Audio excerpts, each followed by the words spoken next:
Sometimes I feel like I want to fly without no wings. Welcome, everybody, to the Sober Cold Bear podcast. My name is Matt Barkoff. I am the Sober Cold Bear, and we are already on to episode 13 of the Sober Cold Bear podcast. I can't believe it, man. It's gone really, really fast.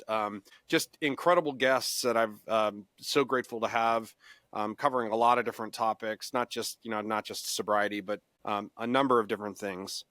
I am so grateful and so excited today to have Mr. Jon Hunter on the Sober Cold Bear podcast. Jon, welcome to your time. Thank you. It's an honor to be here. Yeah, no, and it's so great having you here. Just a real quick thing on Jon, and then I'm gonna kind of kick things off, and then I'm gonna let Jon respond to kind of my first intro. Jon is I guess you're the CEO of HUNTERx Enterprises. Yeah. Is that a fair statement? Right. He's got a website, hunterxlife.com, that's going through a redesign. I'm sure you'll hear about it. There's some new stuff coming up. He's got all sorts of cool shit that he's doing with his company and his business, his coaching business. I want to share with everybody why, how this conversation came to happen. About 2 weeks ago, I was on LinkedIn. Jon, at the time, we were not connected on LinkedIn, but I just somehow saw this post pop up, and I'm going to read just a snippet of it. And then, Jon, I want you to, please introduce yourself and talk a little bit about, kind of how you got to where you are. Yeah. So what this reads is this was my tombstone, 2020, dead at 50, cause of death, EBITDA. That year, I flew 400,000 miles, chasing a multi-billion-dollar turnaround, closing deals, hitting numbers, owning the big house. From the outside, I had it all. But inside, something was off. My kids were drifting. My marriage felt hollow. I was losing touch with lifelong friends. And it goes on and on and on. And, it ends with, today I see the light at the end of the tunnel, and it looks like freedom. Freedom to be who God made me to be. Freedom to live with purpose.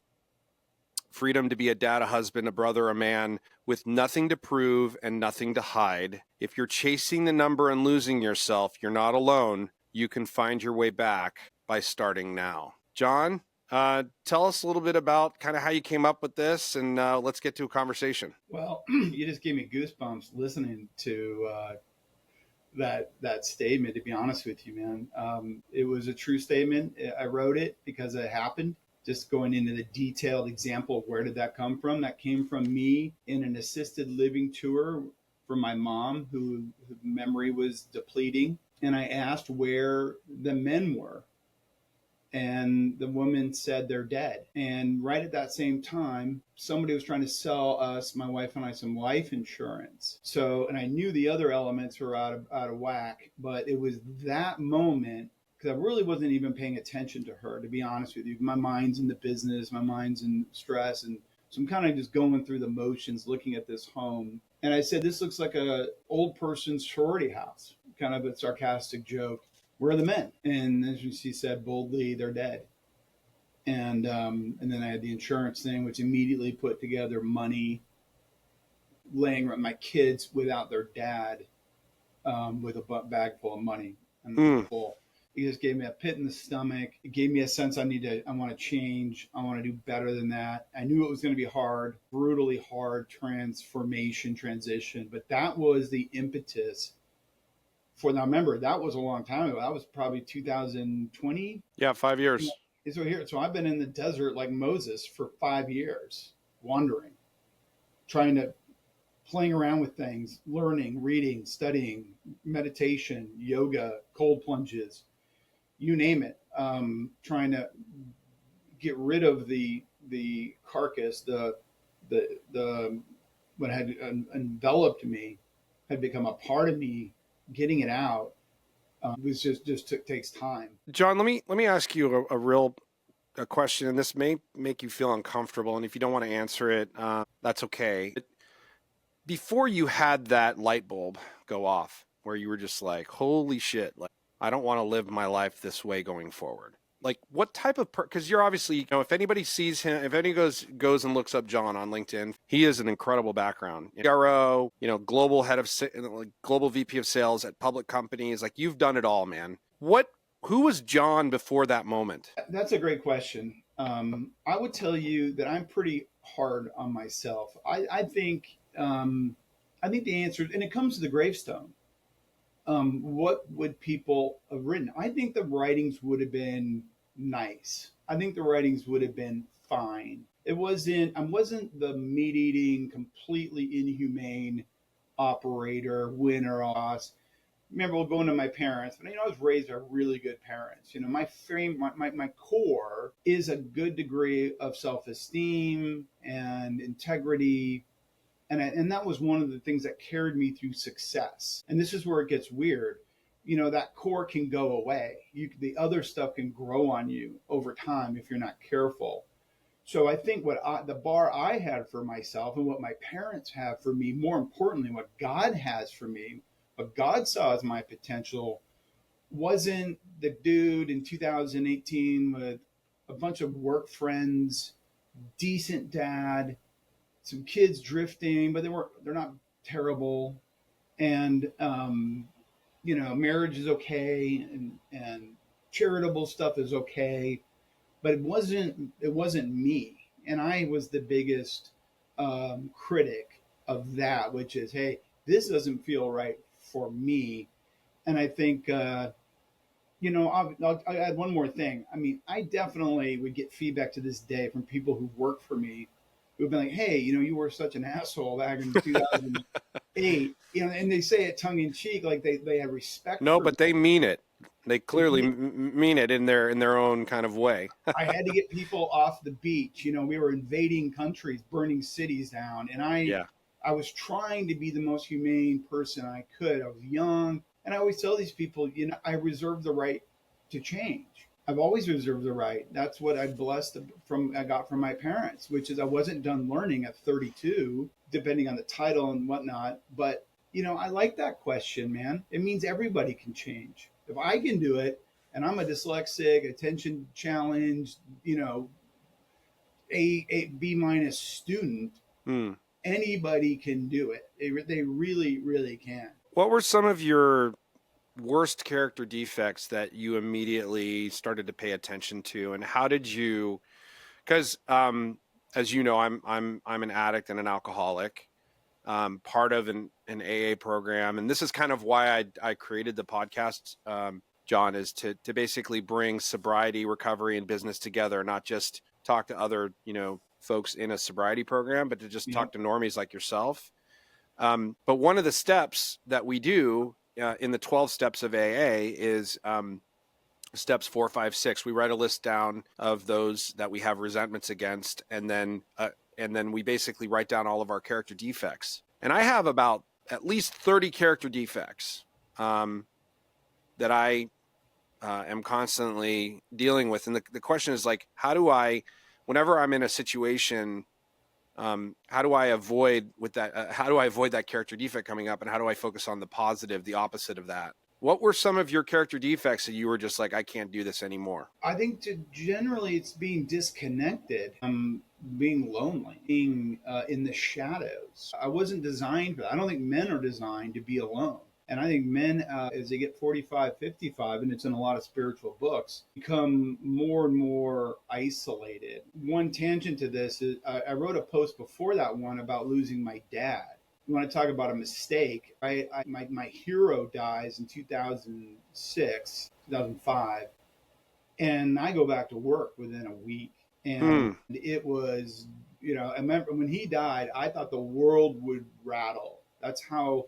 This is a dude who spoke multiple languages, the most empathetic, peaceful. There's no Jon Hunter without Dan Hunter, period, full stop. And the drive and the commitment to your business and the way it can numb other things and then not being present, to go back to the original question, I think the noticeable difference about what I am like today, what I was like then, would be not present with anybody. How could you be? You have a $2 billion nut on your head. You're in a massive transformation. Everyone's trying to kill you. I mean, everybody. And I'm going to London. I sold myself, Matt, that I could go to London sometimes once a week, be back by Sunday night to Thursday, go to all the dinners and the kids' events as if it were not, I was so good at traveling that I could do it all. And the biggest culprit in there, as you know, is validating yourself from your business, your job, your title. But underneath that comes not being present and not knowing what you're doing to other people when you're not really listening to them, and you're not connecting, and you don't go see your friends, and you don't put your phone down, or maybe some people hit the bottle. That hasn't been my challenge, but I am around, as you know, I'm around alcoholics quite a bit because my brother-in-law died of addiction in 2019. Ironically, right at that time, that same vortex, my brother-in-law, who's a few years younger than me, who looked up to me, dies of fentanyl and alcohol-related. I remember when you told me, when we first had a phone conversation, you told me this. Yeah. And so now my father-in-law has opened 7 sober houses. We do a never give up talk every Wednesday night. And I listen to them. I've spoken a couple times. I've seen the connection between low self-esteem, wounded child issues as a child, how that can manifest in these different ways, shapes, or forms. But losing my brother-in-law was devastating right at the same time. I didn't mention it, but probably contributed, I'm sure it did, to my overarching, what am I doing? What am I doing in Heathrow Airport in 2019 with my family, and everything I needed to work to be focused on was thousands of miles away. And God spoke to me in that airport that night and said, you got to get home. That's crazy. The post that you're referring to is the one that you did 3 weeks ago, where I guess you were a VP at CA Technologies. Yeah. And your head of HR pulls you aside and just said, "Hey, how are you doing? Did you take time off when you're done?" And you blinked and you said, "None." Man, I just want to clarify in that. I don't want to sound like it was a meaningful. I mean, this dude was such a good HR executive. We didn't even think of him as HR. He was in operations. He worked in sales. I mean, he was the heart and soul, and he actually cared about me.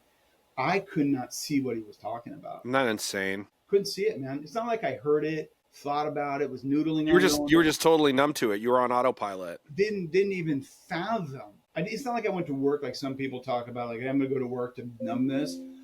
I wasn't that conscious of it. It was not even in my thinking to go do anything about this. It was just, hey, I got a calling, I got to go. And it was years later I realized that was such a mistake. So is that, you talk a lot about this concept, this half monk, half hitman topic. And I know that this is something that's going to be a core part of your platform going forward, right? Right. Let's dive into the half monk, half hitman mentality. By the way, I think it's fucking amazing, dude. And I love it. And I'm looking forward to hearing more about it. Tell us a little bit about how you came up with it. We'll come back and we'll revisit a lot of the lessons and just the humility that you, obviously, in the transformation, the humble transformation that you've gone through.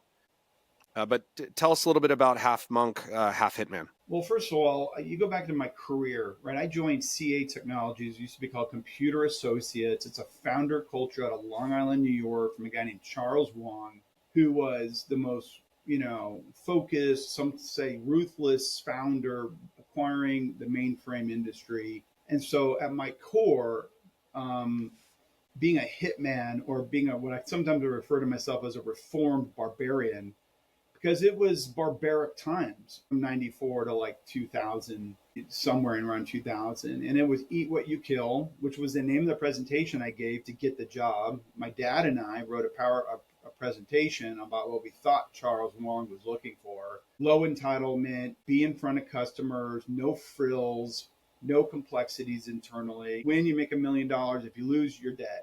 And that's just the core of my business life. You go back even further, which I won't bore you with. You look at my upbringing. My brother was an Exeter super brain, Michigan law. My sister skips a grade, goes to Harvard. My dad's a PhD in theology. My mom's a master at University of Chicago English. And man, I I was a fish out of water. I was Hmm. the joke of the milkman's child because I had clearly undiagnosed learning disabilities, because you wouldn't want to diagnose that because you would get stigmatized. So my mom got me through grade school, high school, keeping an eye on me. But I was street fighting. I've been bitten twice from fighting. Hmm. I was with friends all the time. I was social. I could build relationships. But, and this helps explain the monk hitman, I never gave up on wanting to be like my dad and learn. I just had a harder times, but I didn't quit on it. So I do go to NAU, get thrown out of there for not doing well. I then transition to ASU with my dad looking over my shoulder, now teaching me how to learn. I get my degree in criminal justice and political science, where I learn how to think critically. And I pick up the baseline for two skills, which I tell they gave me an alumni award. So if that's not ironic, watching the whole thing come full circle, that the C student getting the lifetime, achievement kind of award. But and what I said in that speech was that you use psychology and statistics, is what you use the most out of school when you're running big businesses. And so those are two elements of the monk hitman. The IBMers take over CA a little bit longer. This is the last element of it. And we started getting trained about sophisticated leadership models. 5 dysfunctions of a team, self-awareness, self-control, empathy. And there were some jokes at the time like, why are we doing this? This is ridiculous. I took it in because of my parents, teaching that maybe there's some good here. And so then, I start growing more strategic. I start blending more of the thoughtfulness with the assertiveness. I learned about, the Johari window and learned about how people get motivated. You get Myers-Briggs tested and DISC tested. So you want to have the right impact. You learn that productivity is when people's confidence is at their highest, not when they're scared and have fear. And so this is the beginning of the integrating of, I want low entitlement, hardworking, committed, dedicated people, but you got to have the other element too, the monk, empathetic, self-aware, strategic, and that gets lost. Yeah, Um, I think it's really combining the superpowers of both is what I that's right. believe you're saying, where you've got kind of the positive characteristics of what it is to be a human combined with the rock star characteristics of like operating in business and combining those two. I think that's what It is. this is all about. Is that a fair statement? 100%. Let me just expand on it because you and I talked about cold plunges and yoga. So, I'm thinking about giving out belt levels for this as people train with me, like brown belt, white belt. Kind of like Six Sigma. Right. Because when you get up there and you get enlightened on this topic, guess where you go when you're going to have a big meeting? You go to hot yoga. You take a break. You go for a walk. You delegate all the minuscule stuff that's dragging you down so you can free up yourself to be at your best for critical, complex, urgent matters. And if you look at most of the executives today, they're outworking their problems, they're IQing everything. They don't know that they're depleted, they're not eating right, they're probably drinking too much. And you think you're going to show up to be a senior vice president of a big company, depleted and disconnected. And so those are the kind of things you pick up on. You just get better and better. Oh, I 100% agree. I mean, for me, self-awareness and balance are two key areas, key traits that I have to pay very close attention to every single day. And I have to do something, with my mental health from a physical perspective. And what I mean by that is like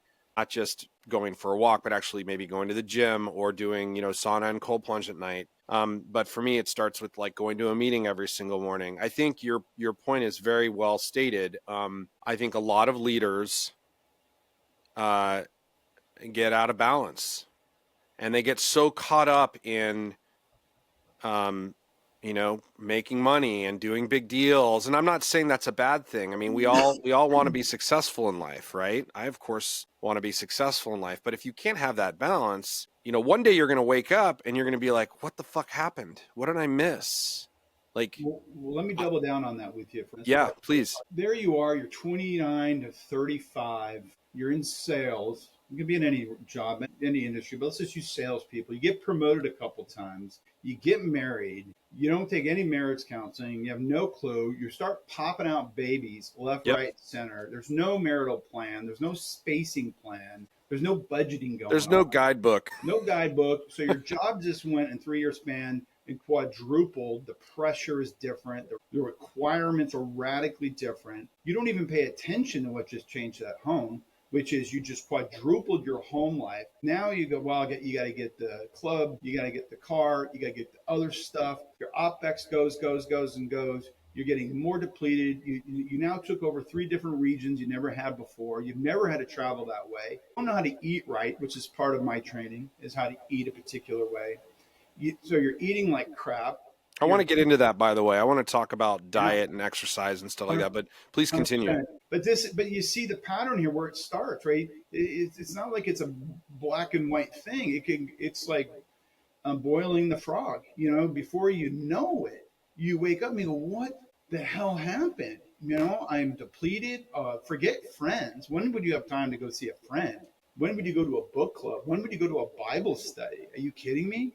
You're in war all the time, fight or flight mode all the time. Go do all the research on it. You probably know better than me. There's nobody out there that's at their best, most intelligent when you're in fight or flight mode and your neocortex is all stimulated. Again, stuff I was trained on, so now I know about that stuff. And that is where I'm trying to help people, try to bring something like balance, which gets completely murdered in the business circles as somehow meaning I just don't want to work very hard.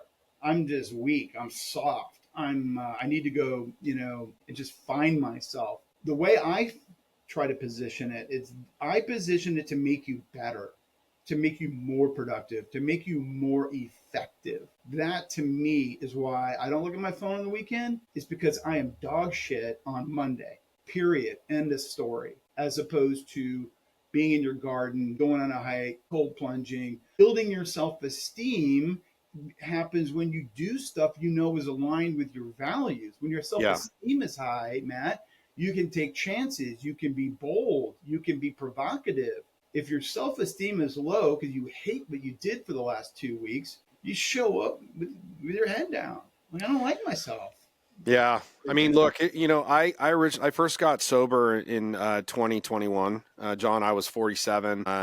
I had moved from, Northern California, Silicon Valley, Marin County, up here to Oregon. I had 2 kids, one that was entering high school as a freshman and a daughter that was entering as my son. In the year of COVID, I was just drinking and drinking and drinking. And I was super productive. I mean, I had like a crazy year. I mean, I've had pretty much my entire life, I've had, high earned, high income years, but I had completely lost myself. And then I finally I got sober, got a couple of years and then relapsed and then had a couple more relapses. But I've been working a program since 2021. I wish that I was able to talk to my 34-year-old self and like say, don't sweat the small stuff. Just be present for your kids. Like I was active in my addiction. My wife and I have been married now for what will be 22 years in about a week. And we've been together for 26. And I missed a lot of time with my kids and my wife because I was either fucked up or I just wasn't mentally there. And I was mentally completely checked out because I was just dealing with shit.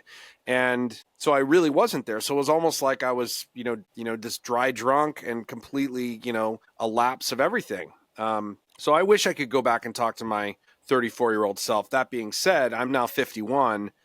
I feel better than I ever have. I'm starting to love myself again.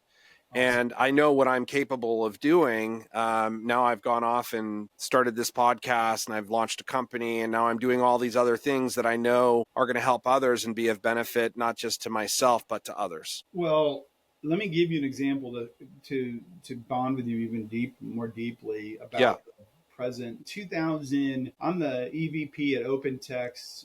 Yep, CMS. And big job, global. Oh yeah. I remember driving in town to go see a son's basketball game. I'm so out of it that I finally noticed I'm getting pulled over by the police. I said, okay, whatever.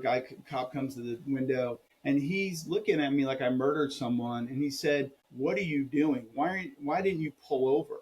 And I said, "What are you talking about?" He said, "I've been behind you for like 6 minutes." Oh, shit. He goes, "They were about to throw down the spikes on my car." And Wow. it was probably the beginning of the end for me, where I didn't change, but it stuck in my head like that is not normal to be that lost in the worry and the business. And I do like talking to those 34-year-old me's. I mean, there are a lot of them responded on the post. I was really delighted to see about 20 young people reach out. A lot of 50-year-olds reached out, but a lot of young people said, "Hey, how can I avoid some of this? How can I balance both? Can I balance both?" Was a common question. Yes, yes, you can. This is the way you do it. You got to build the duality now. You got to make better decisions now. You got to commit yourself to part of my teaching is called responsibility psychology, taught to me by my Taekwondo coach, a guy named Mac Newton, which has got a martial arts thread through the whole thing. You know, self-esteem. I'm responsible for everything in my life.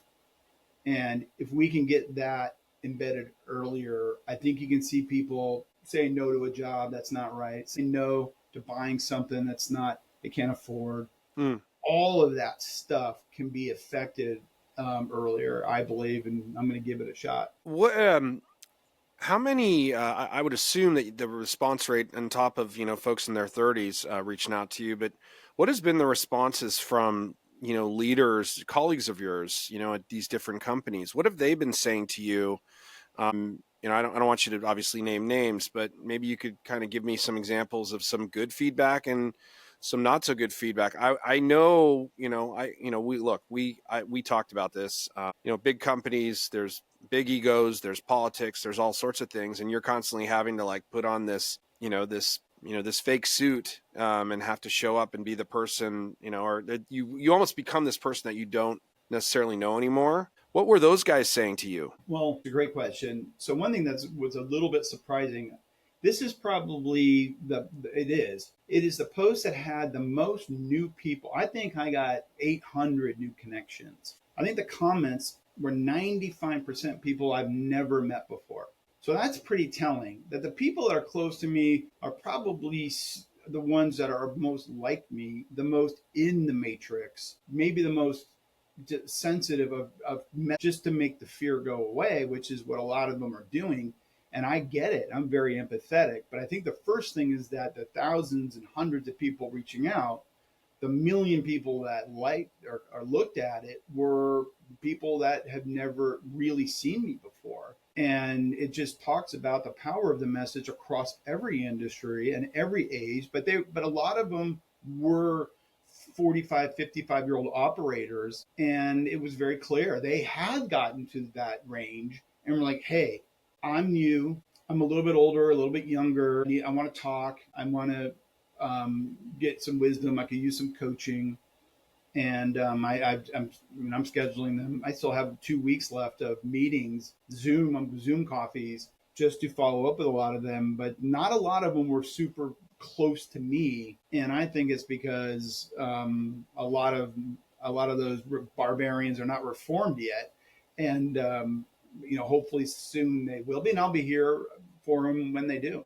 I want to talk a little bit about mental health and addiction and trauma in the workplace. You referred to it as corporate PTSD, which I think is genius. I've talked about this a lot on the podcast with many of the folks on previous episodes, where it's like there's just this ironic thing where it's like in business you have to show up, you have to be prepared, you have to plan, you have to brief your team, your executive team on like how what's expected of you, and you're supposed to deliver. Yet then there's this dinner after your meeting where you go to some restaurant and you drop a bunch of money and you drink balls of wine, and everybody gets at a sales kickoff, a SKO, doing shit all day and preparing for the year, and then folks start drinking and they get in trouble. What is it about this irony in business of alcohol use being just a part of things.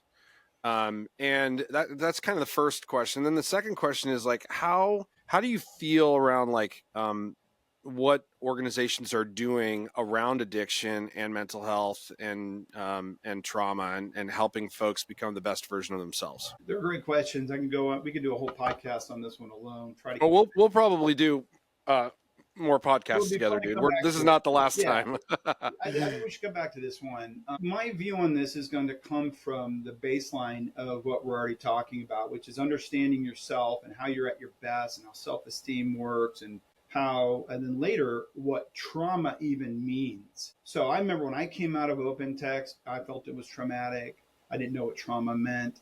You come out of any big job, think about it. You're hiring, you're firing, you're traveling, your friends are there, you're in these QBRs, your identity is going to be tied to it. You're spending more time with the company than you probably are with your family. And then one day you're out and there's crickets and there's birds chirping and your neighbor, like, hey, what happened? What happened to you? So that I first got corporate PTSD was a native feeling of that and identifying with people changing jobs and people. Oh, I did a small podcast on it. People were like, oh my God. Then I read Oprah's book called What Happened to You with the premier psychiatrist around trauma. And it goes in detail, one, about how the whole country, the whole world is inconsistent on what trauma is. It's not what's wrong with you, it's what happened to you. And it educated me on childhood trauma and business trauma. I happened to be a follower of the Sean Ryan show, and I was able to then watch these military Delta Force Navy SEALs coming out. And Sean talks about mental health left, right, and center, and about the trauma and the drinking culture in the military. Sean's very outspoken. Everyone's boozing it up. Everyone's shit faced. It's part of the work hard, play hard culture. And that made me reflect. No, I have a personal opinion that corporate athletes, and by the way, I think the industry that we're in is the most competitive in the world, which then drives this behavior you and I have seen, which is very similar to the military culture. So I compare a lot of it to those two worlds. I think if you took the average ape killing it enterprise software leader and a typical Delta Force operator, they have similar DNA in their makeup. And so there's a variety of points here of leading to the drinking culture and software absolutely comes from winning hard, playing hard. I just gave so much. We have to just prove ourselves to go get plastered. It is amazingly difficult to say no to that if you're an up and coming sales rep and you're in one of those QBRs or sales kickoffs. It's probably the number one thing I'm teaching my son right now is, the Irish exit, know how to be nice. Hey, I'll be right there, and then get the hell out of there. I told my peer and I had a boss growing up that was so good at going out and drinking till 4 a.m. and he could present at 7, no issue. That's insane. And it was so bad for us because I'm a 10:30 p.m., 11 p.m. guy that we had to learn how to Irish exit really, really early. And of course, we caught flack to it. But I mean, I've been at SKOs, John, where I've seen folks behave out of context and because they're drinking. And I've been in situations. I had Dave Honig on a previous episode, and we were talking about it. I mean, I've been in situations where I've seen somebody getting so, so over their skis, and then they're starting to be belligerent and they're starting to talk inappropriately to others. And I've had to actually pull people aside and be like, dude, you need to fucking get your shit together and chill out. Like, go drink a soda or something, like drink some water. Like, you need to realize like this might be a corporate event, but you need to relax. Right. And if you add to that there may be some underlying DNA, underlying trauma for that person. This is why I always come back to low self-esteem and childhood trauma. And if we promote somebody, and I've had these people work for me directly, that you can just tell they are brittle inside, that their character is not built on a strong foundation. You make that person a senior vice president, put a lot of pressure on them, put their identity in their job, Go watch what that person does when he or she gets behind on her number. I've seen it. They destroy people. They destroy themselves. It's a complete and utter salvation of my whole self if I don't win. And it comes back to, and then that's where the drinking comes from, and the extreme behavior and the aggressive behavior. Later, I learned about cognitive distortions that become paranoid. They become mind readers. And it just, back to business for a second, forget the mental health of just being a good person. It's horrible for business, man. It's absolutely horrible for productivity when you build the framework and our culture on these things that are so damaging and destructive. Why is there such bullying in big corporations? I mean, it's rampant. And I mean, I've been in many a company where I've experienced it. I've had leaders that have behaved this way, both, you know, folks that I directly reported to and indirectly reported to. Why is it so rampant? Why is that? Well, there's a lot of reasons. I mean, one, if you make the argument that we're in the most competitive industry on the planet, and that planet, in that industry, you can make millions of dollars because of the innovation and wealth that's been created in a very small period of time. We're in a vortex where it's Hunger Games, man. It's Lord of the Flies. You know, Matt, I've been in boardrooms where there's $80 million at stake. I've seen good people do evil things, and I would just stare at them. You know, like, this is a really good person who you see doing some destructive things. You know they're better than that. But I use the metaphor of the precious in Lord of the Rings. The precious corrupts good people left, right, and center with so much money at stake. You're in a unicorn, you're going public, you're 1% of the equity table. You know, you're dreaming now, I'm going to be worth $27 million. Holy shit. Will I be a legend and what I can buy? And then all the stuff that comes from that. If someone gets in your way, or perception is they're going to get in your way, you would eat them for dinner. Right? You're in the way of $37 million, and you see it right now in all these founders in Silicon Valley that got drunk on what I'm calling the fake unicorn period, 2020 to 2024. And it's a Hunger Games right now in Silicon Valley, because now they went from 200 million to 2 million. And that, if your character is linked to that, man, if your identity now is that job, think about it. You are now not just had a bad work experience, you're now shamed. I am a bad person. Yeah, you're connected to the reputation of that performance. 100%. Shame is right. Shame is I'm bad. I'm bad. I'm wrong. So if I'm a leader and I'm listening to this podcast and I'm struggling with identity and trying to, like, how do I become a better version of myself? What do you say to those types of leaders that ask you for advice? Well, it depends on where they're at on the spectrum of learning that this isn't right. There's a better way. One of my superpowers is I'm pretty trained and pretty good at communicating and translating where people are. I don't want to speak down to you. I didn't go to Harvard. You know what I mean? I just happen to have wisdom and knowledge and a lot of scar tissue. And I try to package it up in the real world. So I'm not academia. I'm not on the whiteboard with a bunch of, to tell you to take a 3-year course in, mental health. I'm here to give you the hard-hitting facts and how you can be more monk and still not lose your hit woman and be successful for the long haul in this industry. Long haul is the key. I'm not the get-rich-quick guy. I am the secret sauce for consistent performance for the longer haul. And that is going to be only received if you're at a certain place in your journey where you go, oh my gosh, I need to talk to someone who gets it. I don't want to quit. I don't want to go to the sidelines, but the way I'm doing things isn't working. And I just try to get them some element of color coding your calendar, learning how to set boundaries, delegating more work. Go to freaking hot yoga, man. Go get yourself confident. Teach them about the neocortex. You want to know one of the best superpowers that I've used over the years. It's just one word, and that word is no. Yeah, being able to tell somebody no, as much as it may piss off or frustrate the person on the receiving end, there's certain things that you have to, keep around boundaries, to your point. And being able to say no, or being able to kind of spin it from the perspective of like, I don't feel comfortable doing this, because we're always asked to do more. We're always being pushed to, like, okay, you just did that. That's great. You closed that $1 million deal. Awesome. That's great. Okay, where's your next $1 million deal? It's like, it's always something else.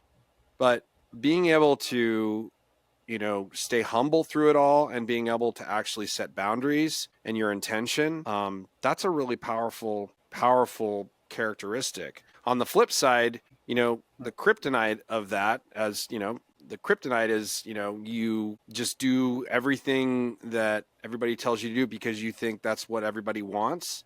And, things can happen to you. You can burn out. You can, do something, with a customer, and something goes awry or what have you. So there's always something that, that can happen. So it's really important. But what do you say to that? Well, it's totally important. I'm trying to give some real life examples. So one of the things, I'll give you an example. When I would train, one of the biggest mistakes made is promoting an individual contributor to a people manager who has no makeup, no characteristics, no skills, no training, to go from managing myself to managing 8 people. It's an intergalactic disaster across the industry right now. Why is that? Because in software, I think it's because of the short-term nature, and we're not going to be here promoting Bob. He's the best rep. We don't have time to develop him. We don't need all that shit. They'll figure it out. Hard worker. A lot of what I teach. Remember, when I worked at CA, I was there 18 years. When the IBMers took over, Matt, I couldn't get promoted unless I did something new to gain a new skill. They moved me to New York with my family. The CRO was like, why would I give you more when you don't look like you can handle what you have, A, and B, why would he give you this other bigger job without the tools to do the bigger job? And so they would give you assignments and invest in you. Well, you go think about doing that in some of these tech companies today, and they don't think they may even be here in 2 years. Exit mania, all that stuff.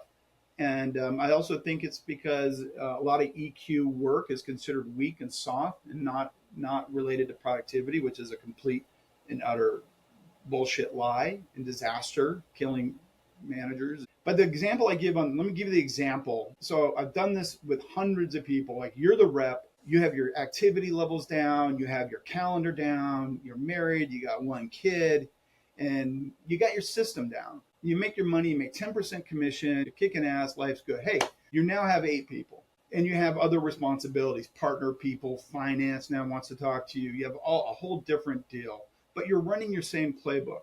And the example I'll give is, hey, you got to meet with marketing to roll out the new marketing strategy, which is going to double productivity. But the rep comes into your office and says, hey, Hunter, we have this crisis online too. People pleasing, that's what I do. You jump in, I want to prove myself. You jump on the call, you save the day, but you back up like 2 or 3 meetings. You end up staying late. You end up missing your wife dinner. You end up eating like shit. You skip working out. And I have fun with it. And I play that out over a few weeks' time. Do the deal for the reps because they don't know what they're doing. Oh, yeah. You get paid. Now you're getting 0.2% of the commission, not 10%. You now have resentment. You're 30 pounds overweight. You're about to get a divorce and a separation. You're drinking like shit, all because of this shift in one role.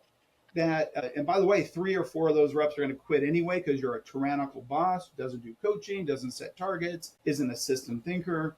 And in there is a reality. That is the reality in a lot of places where a lot of damage is done, where a lot of addiction and a lot of mental health, a lot of marriages suffer. And some of that can be avoided by just properly developing our people, being structured on promoting managers, giving them tools, and really eradicating testing for people to have high character and self-esteem. We're going to put in leadership roles. I mean, because a lot of what you mentioned earlier is people pleasing.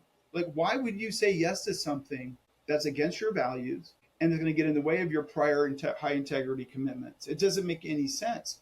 And that is where your character is going to come, your courage is going to come to the surface, and you put your head down and say, "Sure, boss, I'll work the weekend. you eat shit, you feel like crap, you missed your kid's event, your self-esteem goes lower, you drink more, and you could have been trained a little bit more and saying, hey boss, I'd love to I can't do that until Monday, or I don't look at my phone on the weekends, and having the courage to politely and professionally say no. And it's just missing. I lost you, Matt. Can you hear me? Yeah. Gotcha. We could talk for hours about this, John. It's funny. My son is a Division I athlete. He's a pitcher. He's a baseball player. And look no further than any athletic event, a football game, a basketball game, a baseball game, whether it's at the travel ball level or the high school level or even the college level. You want to see like what character is and what character isn't. Just look around, and it's pretty eye opening. My son had Tommy John surgery last October, so he hasn't played. But it's given me a chance to interact with a lot of the parents of these kids. A lot of these kids are going to be MLB athletes, right? They're going to be in the MLB. They're going to get drafted this summer and maybe next summer. I see the characters of the parents that I aspire to be, and I learn from that. And I also see the character of some of the other parents, not so much, right?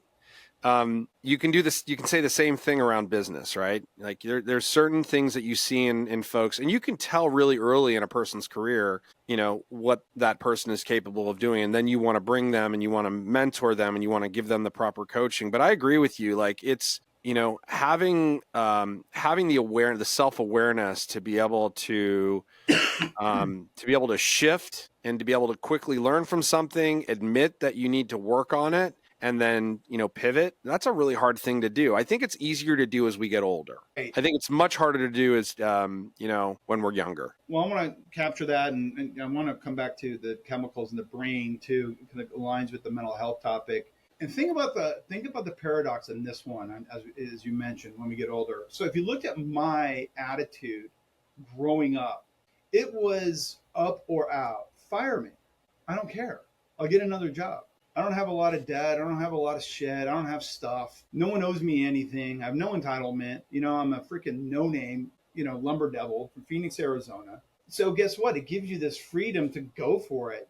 My boldness and brashness was absolutely the reason for me getting a lot of good wins in the early to mid part of my career, because I didn't identify at all with my job. I'm Jon Hunter, the friend. I'm Jon Hunter, the dude who likes to work out a lot. I like telling jokes. I like building sandcastles, and I love my family and my friends and my parents and talking all things Irish. And who cares? And then the house comes and the stuff comes and the jobs get bigger and you're interviewed on the newspaper. You're in the media, and you get, like I mentioned earlier, you get more lonely and lonely and lonely, and you're going to get more identified. And then you start playing the prevent defense with your life more and more and more. You start trying not to lose it. You lose the one thing that got you there is now the one thing that you won't go near. And it's an interesting paradox, but you're absolutely right.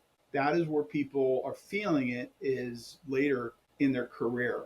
And it's I think a lot of folks later in their career get scared. I personally am not. I mean, I'm like I said, I'm 51. I'm an individual contributor at a software company, and I'm good with that. I'm comfortable in my skin, and I know those that work with me know exactly who that person is that's showing up. Now, obviously, they know I'm working a sobriety program and things like that, but they know what they're getting. And I think for me, I like to live my life wearing kind of this loose garment every single day, meaning that there's going to be constantly things thrown my way. If I can just kind of let those things quickly fall off the loose garment and just be that individual, be that Matt, versus be what I think others want me to be, I'm going to be just fine. I think when we get caught up, I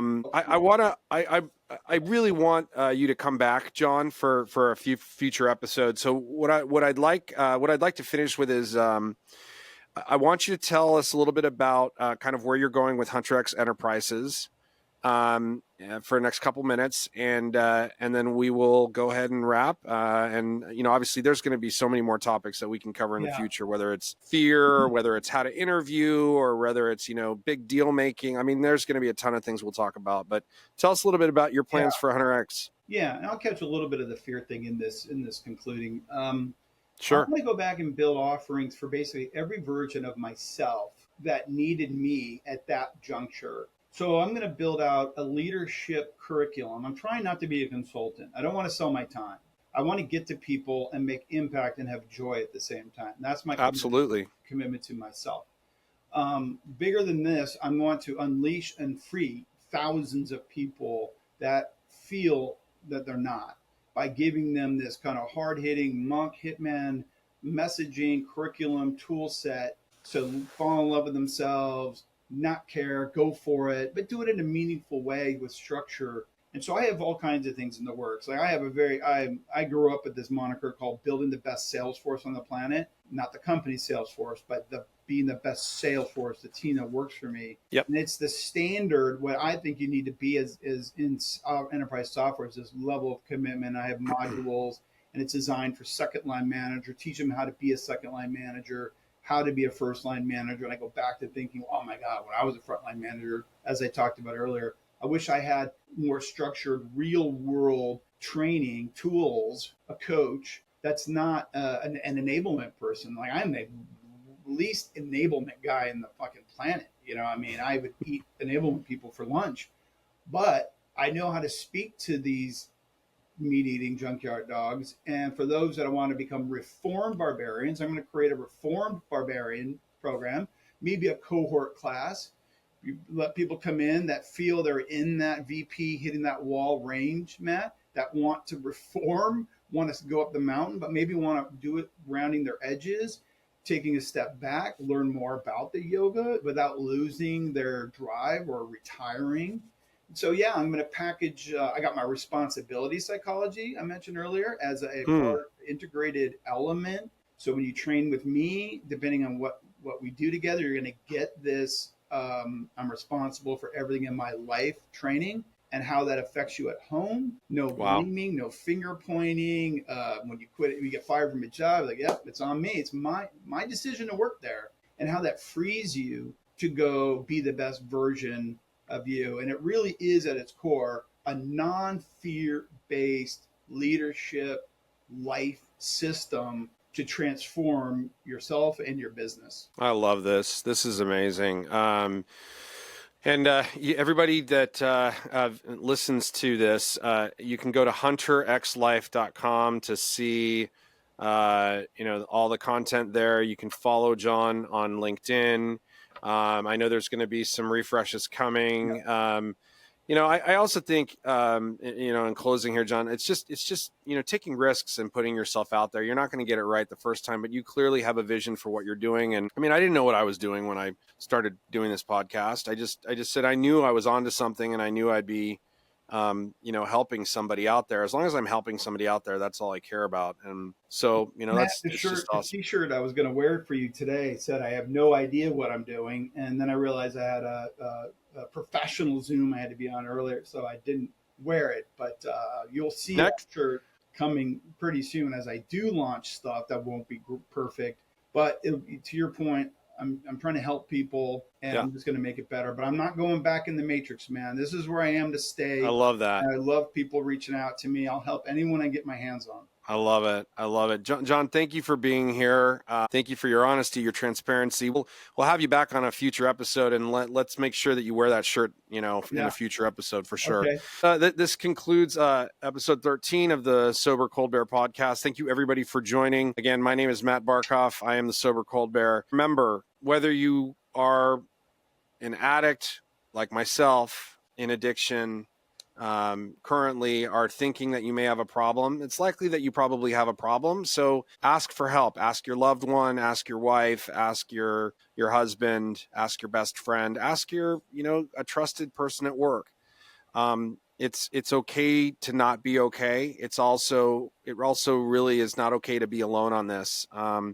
So there's lots of resources out to you. That's why I created this podcast, was to perform as a resource, not just to talk about all these cool topics. So we're going to go ahead and sign off.